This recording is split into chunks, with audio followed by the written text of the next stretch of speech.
There have been a lot of lawsuits, and some of these cases are still tied up in the courts, but Governor Andy Beshear does not believe that they tie his hands when it comes to his ability to fight a resurgence in COVID-19 cases.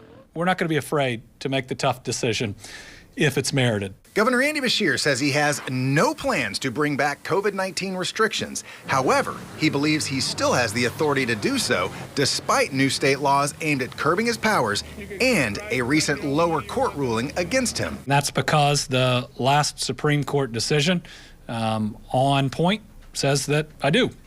And this is what executive powers in emergency are for. But many are pointing to a lawsuit brought by Beans Cafe and other businesses in Boone County. A judge's order prohibits Beshear from issuing any COVID-19 restrictions unless he complies with the new state laws. The governor has attempted to obtain a stay of that permanent injunction in the Court of Appeals, which was denied.